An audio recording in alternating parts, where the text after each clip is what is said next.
옆에 계신 분들과 함께 인사하셨으면 좋겠습니다. 샬롬, 이렇게 인사하시면 어떨까요? 인사하시겠습니다. 샬롬. 샬롬은 하나님의 평강을 빈다는 의미에서 샬롬이라고 인사합니다. 한 번 더 인사하실 때는 건강하십니까? 요즘 건강하십니까? 이렇게 한 번 더 인사하셨으면 좋겠습니다. 인사하시겠습니다. 요즘 건강하십니까? 건강은 어떠십니까? 어떻게 건강관리 요즘에 잘하고 계십니까? 몰라도 저희 가정은 요즘에 건강이 최고의 이슈입니다. 저는 건강을 위해서 사실 헌혈을 정기적으로 합니다. 헌혈을 하게 되면 자연스럽게 피를 뽑게 되고, 그 피의 일부는 이 사람의 피가 사용이 가능한지 불가능한지 구분해야 되기 때문에 어쩔 수 없이 건강검진처럼 분석을 해줍니다. 그런데 재미있는 것은 제 핸드폰에도 있는데, 이 헌혈 어플 안에 이제까지 제가 헌혈하면서 검사했던 모든 정보들이 데이터로 남겨져 있습니다. 얼마 전에 우연치 않게 이제 이 어플을 통해서 제가 여태까지 어떻게 건강하게 잘 살고 있나, 지금 나의 건강은 어떠한가 확인할 수가 있었습니다. 여러 가지 항목이 있는데, 그 사진에서 보시는 것처럼 총단백 검사라는, 이게 제 이제 핸드폰이거든요. 총단백 검사라는 그 항목이 있습니다. 아시는 분은 아시겠지만 총단백 검사라는 게 혈중에 함유된 단백질, 그러니까 알부민, 글로부린 등의 총량을 측정하게 되는데, 이게 어떠한 것을 의미하냐면 간 기능이나 신장 혹은 장의 상태를 알 수 있는 수치입니다. 그래서 3월과 6월, 9월에 보면 아까 보셨던 그래프상에 3월과 6월, 9월의 결과들이 있는데, 그 정상인 수치가 어느 수치냐면 6.5에서 8.3 그 사이에 있으면 정상이라고 하는데, 여러분들이 예상하신 바와 같이 저는 정상 범위에 늘 있었습니다. 그런데 만약 제가 이 피 검사를 하고 그 그래프를 봤는데 8.3이 아니라 한 8.8이 나왔다, 그러면 저는 지체 없이 그 다음날 병원으로 달려갑니다. 그래서 진료를 받고 합당한 약을 조제받고 또 살을 열심히 또 빼서 유지를 하게 될 것입니다. 그 체크 결과가 있기 때문에 지금 내가 건강하지 않은 상태라는 걸 알게 되고, 다음 스텝을, 건강을 위한 다음 스텝을 할 수가 있는 것입니다. 내 지금 건강 상태를 아는 것이 건강을 지키기 위해서는 매우 중요한 것입니다. 이런 맥락에서 신앙생활도 마찬가지입니다. 지금 내 믿음의 수준이 어느 정도인지를 알고 깨닫는 것은 우리 신앙생활을 위해서 매우 중요합니다. 자신의 신앙을 돌아보며 나의 연약함과 부족함을 깨닫게 된다면, 그로 인해 우리는 말씀과 기도에 집중하며 성령 충만함을 위한 삶을 살고자 노력할 수 있습니다. 이렇게 자신의 성향과 내적인 모습을 돌아보는 것을 오늘 설교의 말씀인 자아성찰이라고 이야기합니다. 결론적으로 우리의 신앙에서도 자아성찰이 반드시 필요합니다. 저는 학부를 신학교가 아닌 일반 대학교를 졸업했습니다. 4년 동안 일반 대학교를 다니며 일본어를 전공했습니다. 그러다 보니 그 안에 있는 꽤 많은 수의 친구들이 교회를 다니지 않는 크리스찬이 아니었습니다. 교회를 다니지 않았습니다. 그러니까 주말만 되면 MT도 있었고, 또 친구들끼리 어울리면서 스터디를 하기도 하고, 또 친구들끼리 모여서 놀기도 하는, 주말이 매우 바쁜 일정으로 각각이 있었습니다. 주말의 일정들이. 그런데 저는 그 당시에 토요일에 청년 예배가 있었습니다. 그리고 주일날은 두말할 것 없이 교회에 있었습니다. 모임에 단 한 번도 참석하지 못했습니다. 그 이유가 교회 때문이라는 것을 친구들이 알다 보니까 저의 믿음이 대단히 좋은 것으로 우리 친구들이 여겨줬고, 믿음 안에서 그렇게 칭찬을 해 주었습니다. 세상이 우리를 바라볼 때 수요일인데도 교회 가세요? 그러면서 어우, 당신의 신앙 정말 참 크리스찬 같습니다 라고 칭찬해 줍니다. 그런데 이 세상의 칭찬에 우리는 속아서는 절대 안 됩니다. 마태복음 7장 21절에 보면 나더러 주여 주여 하는 자마다 다 천국에 들어갈 것이 아니요 다만 하늘에 계신 내 아버지의 뜻대로 행하는 자라야 들어가니라. 아멘. 겉으로 볼 때에는 믿음이 거창한 것 같으나 의미 없이 주님을 부르며 그저 교회에 왔다 갔다 하며 교회에 있는다고 해서 구원받는 사람이 아니라고 지금 예수님이 경고로 말씀해 주고 있는 것입니다. 세상은 우리의 신앙을 핍박하기도 하지만 때로는 그 정도 했으면 됐다라고 유혹하기도 합니다. 대학 시절 친구들의 말에 간신히 주일 예배만 드리던 제 신앙이 잘했다고 착각, 난 정말 신앙생활 잘하고 있어, 그렇게 착각하며 저의 청년 시절을 보냈던 것 같습니다. 말씀 그대로 살지도 않았고 그저 교회만 왔다 갔다 하며 그렇게 교회 안에 있었던 부끄러운 신앙인의 모습이었는데 그 친구들의 말로만으로는 정말 신앙생활 잘하는 청년처럼 보였던 것입니다. 우리의 신앙은 세상의 칭찬이 아닌, 누군가의 판단이 아닌 나의 자아 성찰을 통해서 나의 정체성을 깨달아야 합니다. 즉 하나님의 자녀됨과 그 가운데 육신의 연약함으로 있는 우리의 부족함을 늘 깨달아야 한다는 것입니다. 그러한 깨달음 위에 주님이 교회에 원하시는 것이 무엇인지 알게 되고 나에게 원하시는 것이 무엇인지 알게 되고 그 무엇을 감당하기 위해 소위 말하는 사명을 감당하는 삶을 살아갈 수가 있는 것입니다. 오늘 본문 말씀은 우리에게 성도로서의 자아 성찰과 함께 신앙을 위해 우리가 갖추어야 될 교훈이 무엇인지를 알게 하십니다. 주신 말씀대로 순종하여 주님 앞에 서는 그날 잘하였도다 착하고 충성된 종아, 칭찬 듣는 성도님들 그리고 우리 베들레헴 교회 되시기를 주님의 이름으로 축복합니다. 먼저 그러하기 위해서 우리가 본질상 진노의 자녀임을 깨달아야 합니다. 한번 따라해 보시겠습니다. 우리는 본질상 진노의 자녀입니다. 에베소서 2장 3절 말씀 한번 같이 읽어보겠습니다. 시작. 전에는 우리도 다 그 가운데에서 우리의 육체의 욕심을 따라 지내며 육체와 마음에 원하는 것을 하여 다른 이들과 함께 본질상 진노의 자녀였더니. 아멘. 이 말씀에서 우리는 본질상 진노의 자녀였다라는 것에 집중해야 합니다. 본질이라는 것은 변하지 않은 형질, 그 본질을 의미합니다. 여러분들 혹시 남자도 보종 속옷이 있다는 것을 알고 계십니까? 제가 신학대학원 다닐 때 제 룸메이트가 지금 보고 계시는 이 보종용 속옷이거든요. 이것을 입고 다녔습니다. 옆에 모습 보이십니까? 착용 후에 정말 깜쪽같이 근육질 몸으로 이렇게 구현이 됩니다. 그래서 저도 샀습니다. 그런데 저는 정도가 심해서인지 도대체 입을 수가 없어서 사실은 정말 새 것인 양 지금도 집에 그대로 보관되어 있습니다. 그래도 아쉬운 마음에 한 번은 우겨서 입어봤습니다. 대충 아까 봤던 저 사진과 저도 비스무리하게 딱 나왔습니다. 그런데 본질상 저는 D라인이라 그걸 벗으면 어김없이 저는 D라인으로 돌아갔습니다. 본질이라는 게 바로 그것입니다. 아무리 보종 속옷을 입는다고 해도 D라인 구성품은 어디에 사라지지 않고 변하지 않습니다. 우리가 의인되어 하나님의 자녀가 된 것이 우리의 본질이 깨끗하고 의로워졌다라는 것을 의미하는 것이 아닙니다. 우리가 본질상 의인이 됐다라는 것을 의미하는 것은 결단코 아닙니다.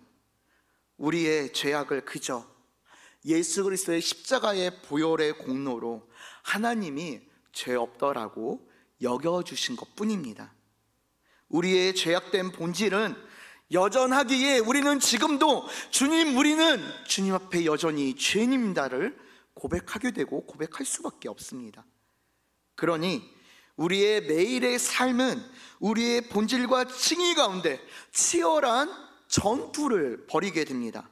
바울은 이것을 갈라디아서 5장 17절에서 육체의 소욕은 성령을 거스르고 성령은 육체를 거스르나니 이 둘이 서로 대적함으로 너희가 원하는 것을 하지 못하게 하려 함이니라. 아멘. 하나님의 자녀가 된 우리 안에 내주하시는 성령님과 본질인 육체의 소욕이 대적한다고 말씀하시는 것입니다. 우리의 육체의 소욕은 세상의 풍조를 따르게 하고 공중 권세 잡은 자를 따르게 하며 하나님께 불순종하게 합니다. 그 결과 우리가 읽은 말씀과 같이 육체의 욕심을 따라 지내며 마음에 원하는 것에 집중하며 살아갑니다. 조금만 방심해도 우리는 우리의 삶에서 육체의 것을 이루며 살아갑니다. 금방 화를 내고 운전할 때 그러시죠. 또 금방 쾌락을 쫓아 살아갑니다. 게으르고 거짓을 말하는 삶을 금방 이루어 갑니다. 사실 이 모든 것을 통해 우리는 그 되어지는 모든 것을 통해 우리의 본질이 무엇인지 금방 알게 됩니다. 이것을 아는 것 자체가 매우 중요합니다. 왜냐하면 우리의 본질이 연약하고 악하다는 것을 알기에 결코 교만할 수 없고 우리의 있는 의를 내세울 수 없게 하기 때문에 그렇습니다. 하나님과 사람 앞에 설 때에 우리는 여전히 죄인이고 연약한 자들이기에 겸손하고 또 겸손할 수밖에 없습니다. 그런데 이것과 반대의 사람들이 있습니다. 그들은 바로 예수님을 십자가에 못 박은 자들이었습니다. 그들은 그들 스스로 의롭다고 여겼습니다. 그리고 그 의로움을 가지고 타인을 정죄하고 판단했습니다. 그 정죄와 판단의 잣대를 예수님까지 들이대며 결국은 예수님을 십자가에 못 박기까지 하였습니다. 예수님은 그런 그들을 일으켜 겉모습은 아무리 번지를 하고 아무리 정직한 것처럼 보이나 독사의 자식들이라고 비난하고 정죄하셨습니다.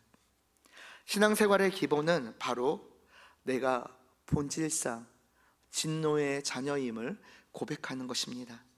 그것은 오늘 나의 겉으로 보이는 거룩함이 있을지라도 이것에 만족하지 않고 이것에 안연히 거하지 않고 언제라도 변할 수 있는, 언제라도 죄를 범할 수 있는 나임을 깨달으며 부단히도 기도하고 부단히도 예배하며 엎드릴 수 있다는 것을 의미하기 때문에 그렇습니다. 사랑하는 성도 여러분, 우리가 본질상 진노의 자녀인 죄인임을 기억하시고 무단히도 우리의 연약함을 주 앞에 고백하며 겸손함으로 기도하시는 우리 사랑하는 성도님들 되시기를 주님의 이름으로 축복합니다. 두 번째로 우리가 기억해야 할 것은 구원을 은혜의 선물로 받았다는 것을 우리는 기억해야 합니다. 우리 에베소서 2장 8절을 한번 같이 읽어보겠습니다. 시작. 너희는 그 은혜에 의하여 믿음으로 말미암아 구원을 받았으니 이것은 너희에게서 난 것이 아니요 하나님의 선물이라. 아멘. 할렐루야. 믿음이, 구원을 받을 수 있는 그 믿음이 선물이라고 말씀하고 계신 것입니다. 선물은 사람을 정말 행복하게 만듭니다. 아무런 대가 없이 그저 받았기 때문에 그런 것 같습니다. 그 선물 안에는 그 선물의 실용성뿐만 아니라 그 주는 사람의 마음이, 그 정성과 노력이 그 선물 안에 고스란히 담겨져 있기 때문에 그 선물은 우리를 행복하게 만드는 것 같습니다. 여러분이 받은 선물 중에 어떤 선물이 가장 기억에 남으십니까? 저도 지금까지 받은 선물 중에 가장 기억에 남는 것 중에 하나가 저희 아내에게 받은 운동화였습니다. 아내와 교제하며 받은 선물이 아니었습니다. 아내와 교제하기 전에 저희 아내가 저를 꼬시기 위해 저에게 준 선물이 바로 운동화였습니다. 그냥 아무 날도 아닌데, 진짜 친구였는데 그냥 아무 날도 아닌 그날에 그냥 제게 주고 싶다고 해서 샀고, 그 운동화를 제게 준다는 것이었습니다.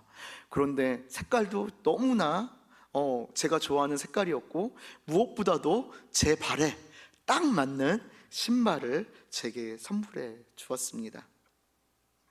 그 선물이 제가 여태까지 누구한테든 받았던 선물 중에 첫 번째 신발이었습니다. 제가 그 아내에게 그 신발을 선물로 받을 때 아내에게 그 신발 좀 사달라고 강요했던 것도 아니고, 그 신발을 좀 사달라고 돈을 줬던 것도 아닙니다. 그저 아내가 저를 꼬시기 위해, 제가 아무런 대가도 지불하지 않았지만 저를 생각하며 저에 대한 단 일념의 마음으로 줬기 때문에 지금도 가치 있게 기억하고 있는 것입니다. 우리가 하나님의 자녀됨을 누릴 수 있는 것은 구원을 그 선물로 받았기 때문에 그렇습니다. 본질상 진노의 자녀인 우리가 구원받아 하나님의 자녀가 되는 방법은 십자가에 나를 위해 죽으시고 다시 살아나신 예수 그리스도를 믿는 것 외에는 방법이 없었습니다. 그런데 가장 원론적으로 예수님이 그 사역을 하시기 위해, 십자가를 지시기 위해 그 골고다 언덕까지 오르시는데 우리는 아무런 힘도 보태지 않았습니다. 아무런 노력도 하지 않았습니다. 때문에 그 구원 사역에 우리는 아무런 대가도 수고도 없었습니다. 또 오늘날 우리가 그 십자가를 믿는 믿음에 우리 어떠한 노력도 우리가 믿는 그 일에 개입되지 않았습니다. 우리가 믿어서 하나님의 자녀가 된 게 아니라 태초에 하나님께서 우리를 예정하시고 선택하심으로 말미암아 성령님의 역사하심 가운데 우리로 믿게 하시고, 그 가운데 우리가 믿음으로 말미암아 하나님의 자녀가 되었고 구원받았다는 것입니다. 그러니 우리의 구원과 하나님의 자녀됨에는 우리의 공로가 전혀 없는 100% 하나님의 은혜이고 선물입니다. 그렇기 때문에 에베소서 2장 9절에서는 행위에 선한 것이 아니니 이는 누구든지 자랑하지 못하게 하려 함이라. 아멘. 우리의 믿음은 행위나 우리의 어떠한 노력에서 온 것이 아니라 오직 은혜, 선물이기에 우리의 구원받은 것에 대해 자랑할 어떤 것도 없다라고 말씀하고 있는 것입니다. 우리의 자랑은 오직 그 은혜를 우리에게 선물로 주신 그 하나님의 사랑하심과 그 은혜를 우리에게 주시기 위해 십자가를 지신 그 예수 그리스도의 헌신만을 자랑할 수 있다라는 것입니다. 우리가 성도로서 세상을 살아가기 위해 필요한 자세가 바로 이것입니다. 우리의 하나님의 자녀됨이, 지금 내가 이 순간 하나님 앞에 예배드림이, 내가 성도이고 집사이고 권사이고 장로이고 목사임이 철저히 하나님의 은혜의 선물로 되었다라는 고백입니다. 이렇게 고백하는 사람은 겸손합니다. 그러면 그 겸손함을 가지고, 그 은혜임을 깨달은 힘을 가지고 기꺼이 하나님을 위해 올인하는 삶을 살아갈 수가 있습니다. 여러분, 이제까지 살아온 인생의 순간들을 한번 되짚어 보십시오. 정말 수없이도 많은 선택과 결정의 갈림길 가운데 있었습니다. 그래서 무수히도 많은 선택이 있었습니다. 내가 이 배우자를 만나 결혼하게 되고 이 자녀를 낳게 되고, 엄밀히 따지면 그 모든 것이 선택의 시간들이었습니다. 그 선택에 따라 우리는 많은 것을 얻기도 하고 잃기도 합니다. 그렇기 때문에 세상 사람들은 더 많이 얻기 위해 세상의 기준과 가치로, 경험으로 선택하고 결정합니다. 더 많이 누리기 위해 세상의 기준과 가치로 선택합니다. 자신의 것을 더 많이 얻고 누리기 위해 그렇게 선택합니다. 그렇기 때문에 타인을 위해 그러한 것들을 겸손함으로 내놓을 수가 없습니다. 그런데 그 모든 것이 이미 하나님께서 우리에게 주신 은혜의 선물임을 아는 사람은 하나님께 받은 것이기에 하나님의 뜻대로 결정합니다. 주인된 하나님, 우리는 그저 청지기기에 하나님의 뜻을 구하며 결정한다는 것입니다. 물질도, 시간도, 심지어 자신의 건강도 은혜이기에 하나님의 일을 위하여 기꺼이 드릴 수 있습니다. 사랑하는 성도 여러분, 여러분은 이처럼 은혜의 선물을 고백하며 살아가고 계십니까? 오늘 우리의 삶에 있었던 결정의 순간 하나님의 은혜의 선물을 그저 하나님께 돌려드린다는 그러한 마음으로 결정하고 하나님의 기쁨이 되셨습니까?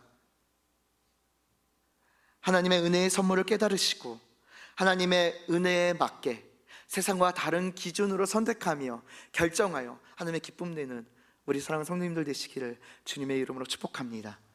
마지막으로 우리는 이 모든 것이 하나님의 선한 일을 위해 지음받은 사람이라는 것을, 그 사람 되기 위한 것임을 알아야 한다는 것입니다. 우리 에베소서 2장 10절 말씀을 한번 큰 소리로 같이 읽어보겠습니다. 시작. 우리는 그가 만드신 바라 그리스도 예수 안에서 선한 일을 위하여 지으심을 받은 자니 이 일은 하나님이 전에 예비하사 우리로 그 가운데서 행하게 하려 하심이라. 아멘. 창세기에서 우리는 하나님의 형상대로 최초 지으심을 받았습니다. 그런데 우리의 원죄로 말미암아 우리는 그저 하나님의 진노의 자녀가 되었습니다. 그 결과 창조주 되신 하나님과 철저하게 분리가 되었고, 이것은 반드시 우리에게 있는 사망의 그 상황 가운데 있음을 의미하게 되었습니다. 생명으로 창조되었지만 하나님이 없는 우리는 아무것도 아니고 반드시 죽은 자가 되어버린 것입니다. 그러니 아무런 의미가 없었습니다. 오늘 본문의 말씀은 이렇게 우리가 진노의 자녀로 죽음 가운데 있었으나 십자가 대속의 은혜로 다시 하나님의 자녀가 되었다라는 것을 말씀해 주고 있습니다. 이것을 본문은 정확히 그리스도 예수 안에서 우리가 다시 지음을 받았다고 말씀하고 있습니다. 그리고 다시 지음받은 그 모든 일에 그러기 위한 하나님의 의도하심이 있다라는 것입니다. 바로 선하신 일을 하게 하기 위해 우리가 그렇게 지음을 받았다는 것입니다. 선하신 일이 무엇일까요? 선한 일이 어떠한 것일까요? 바로 세상에 있는 윤리와 그 도덕적인 기준과 가치가 아니라 오직 하나님 안에서 하나님이 기뻐하시는 대로 행하게 하기 위해서, 그게 선하신 일이고 그 일을 위해서 우리가 다시 지음을 받았다는 것입니다. 여러분, 11월 16일이 무슨 날인지 아십니까? 예, 그걸 아시는 분들은 오늘 예배를 끝나고도 바로 집에 가지 않으시고 기도를 하십니다. 바로 수능이 있는 날입니다. 예. 수능을 치르는 것은 그 수험생들에게는 매우 중요한 것을 의미합니다. 왜냐하면 초등학교 6년, 중학교 3년, 고등학교 3년, 그러니까 적어도 12년에 그 공부했던 모든 것들을 그 수능 시간, 그 날을 통하여 평가받기 때문에 그렇습니다. 그렇게 초등학교 때부터 열심히 공부할 때는 그 우리 수험생들이 그 공부함을 통하여 소위 우리가 이야기하는 스카이, 좋은 대학 혹은 명문 대학교에 들어가고자 하는 목표와 의도가 있기 때문에 그렇게 열심히 공부를 해왔던 것입니다. 사실 저는 마냥 이렇게 학창 시절에 신나게 놀았고, 중고등학생이 되어서는 누구도 옆에서 얘기하지 않았으나 그냥 알아서 열심히 공부했던 것 같습니다. 그런데 제가 얼마 전에 그 대입 과정을 위한, 그러니까 변화된 수능 과정을 위한 입시 설명회에 갔었는데 거기서 매우 황당한 이야기를 들었습니다. 스카이 대학이나 명문 대학에 들어가기 위해서는 그 노력을 언제부터 해야 하냐면 혹시 아시나요? 유치원 때부터 영어 유치원에 가야 되고, 초등학교 때는 이미 그 스펙을 이루기 위한 봉사활동과 커리큘럼에 의해서 영어도 준비하고 여러 가지 과정을 준비하고, 중학교 때는 어느 정도 이제 가시적인 결과가 보이고, 고등학교 때 시작하면 이미 늦은 겁니다. 그러니까 좋은 대학교에 가기 위해서 아주 어렸을 적부터 치열하게 준비해서 11월 16일 날 그 목적을 가지고 입시를 치르는 것입니다. 근데 망했어요. 그렇다면 수험생들의 절망과 고통은 얼마나 크겠습니까? 우리의 구원은 거저된 것이 아닙니다. 수험생들이 유치원 꼬맹이 시절부터 고3까지 열심히 그 준비하며 노력했던 그 과정과는 비교할 수 없을 정도로 아주 큰 헌신과 수고의 노력을 성부 하나님은 사랑으로 보이셨고, 성자 예수 그리스도는 헌신함으로 우리에게 보이셨습니다. 그 수고와 그 고통을 통하여서 우리를 구원해 주셨고 다시 지음을 입게 하셨습니다. 의도하심이 있다라는 것이죠. 그런데 여러분, 그렇게 고통스럽게, 그렇게 큰 노력으로 그 선한 일을 하기 위한 의도를 가지고 우리를 다시 지으셨는데, 여러분은 어떻게 살아가고 계십니까? 정말 그 의도에 맞게 살아가고 계십니까? 내가 하나님 앞에 서는 그날 떳떳하게 잘하였도다 착하고 충성된 종아, 내가 너를 보니 너무 반갑다 이렇게 하나님이 맞이해 주실 것 같습니까? 아니면 너무나도 창피하게 하나님 앞에 주눅 든 채로 서 계실 것 같습니까? 오늘 말씀의 이슈는 매우 간단합니다. 오늘 말씀을 통해 우리가 과연 본질상 진노의 자녀임을 고백하며 하나님의 자녀됨이 100% 하나님의 은혜임을 인정하고 하나님의 선한 일을 위해 살아가고 있는가를 잘 성찰하게 하는 것이 바로 오늘 말씀의 이슈입니다. 매일 죄의 유혹 가운데 하나님의 자녀로 살기 위해 우리는 내적인 치열한 갈등을 경험하며 살아가고 있습니다. 또 하나님의 선하신 일들을 이루기 위해서는 우리가 세상 가운데 있기에 세상적으로 치러야 될 많은 희생과 노력들이 있습니다. 그 엄청난 일들 가운데 있을지라도 그 모든 것들이 하나님께서 우리를 지으신 목적이라면 어려워도 우리는 반드시 순종해야 될 일들입니다. 때문에 사랑하는 성도 여러분, 어려워도 순종하시기 바랍니다. 나는 연약하여도 순종하시기 바랍니다. 어떻게 순종하실 수 있을까요? 우리 마지막으로 성경 한 구절 같이 읽고 나의 하나님 찬양하고 그 순종을 위해 결단하는 기도 하도록 하겠습니다. 우리 빌립보서 4장 13절 한번 큰 소리로 함께 읽겠습니다. 시작. 내게 능력 주신 자 안에서 내가 모든 것을 할 수 있느니라. 아멘.